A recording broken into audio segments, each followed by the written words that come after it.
tiệp nó không tập thầy bọt bồn nát cho bạc giúp mình thế là người mình đã lời cô lương mùi đám cô nặng cô lương nè cô nặng cô lương xa sọp bạc cô lương ấy là sao tại vì miền cam đà đà là nắng việc lọt cam đà đà trâu cô lương mình nó rồi về ngoài cô lương kết kết rùi kết rùi trâu cam nó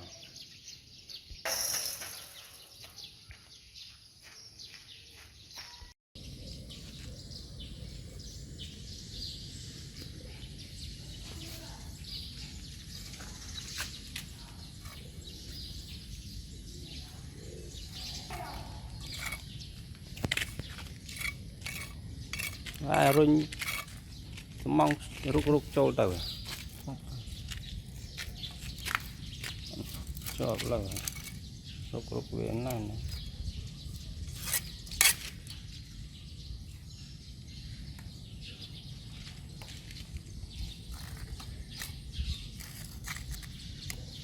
cho cô lương xa cho trạ dập mình lương nghịch mình rồi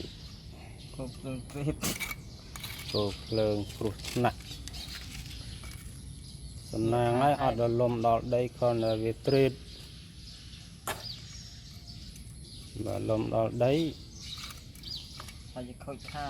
từ bắt bằng sma trực một cô lương mũi đào nếu bạn đào đấy cứ từ đã khôi ta mà đòn tầm nguồn cái nguồn ta lom đó đấy cứ từ đã khôi chúng ta này còn là trade ai tầm rong vinh một vinh bàn rồi pal một chết pal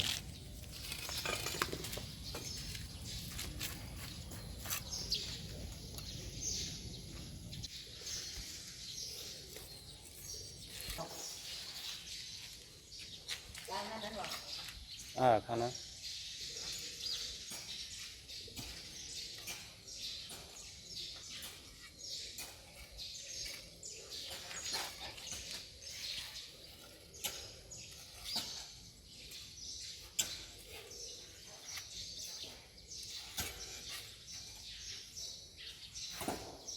cái đầy mồi ngày mà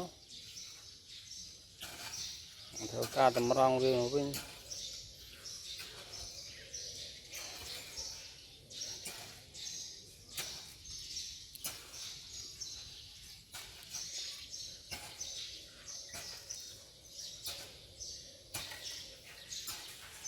còn mà camจะได้พลัดเท่าเวียดđể nó ăn đây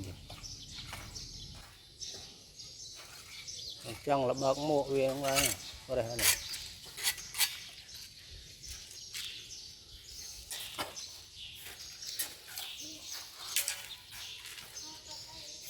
này pal mới tiền này nè bạn giờ nâng mà hảคือปลาเลยตนาเนี่ยพอแล้วมันปุ้ยอ่ะที่หน้าđấy pal chui sờ măng ngày nào đến đây là để chui sờ măng sao mà nhỉ sao ngá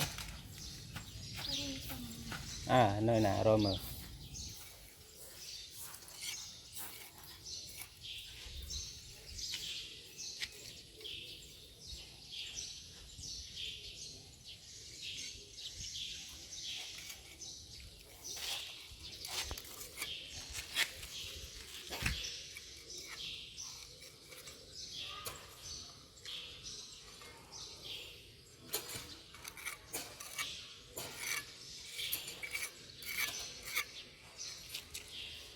Sa ban đây chứ này ọt đây chúng ta vào đấy.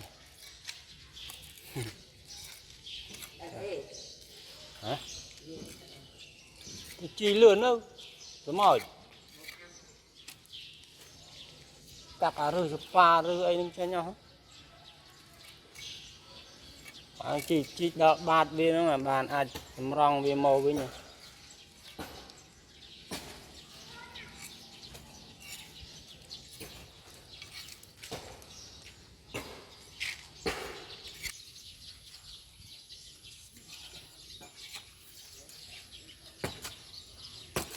Cặp rư không chân.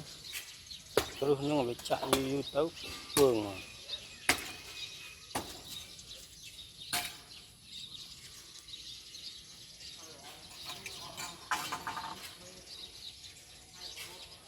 Vâng.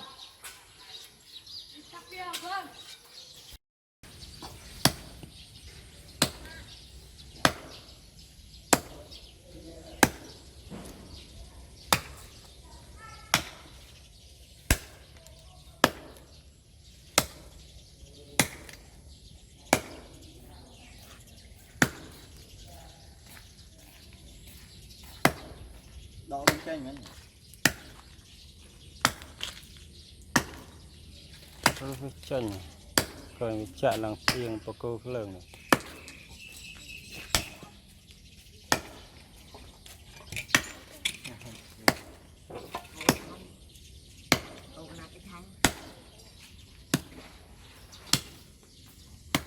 Anh ấy bán cắt trong việc của mọi việc thông.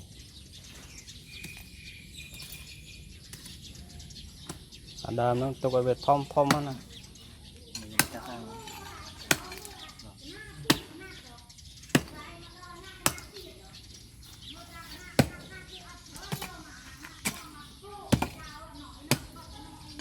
Chả là mình cặp phu như tùy.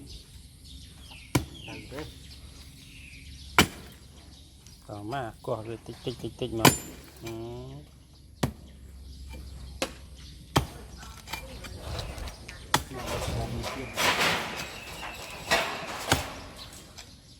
Này. Mà giờ nó mà mà nó sụp. Nó sụp cắt chiêng này. Còn này thấy dây. Này, đô.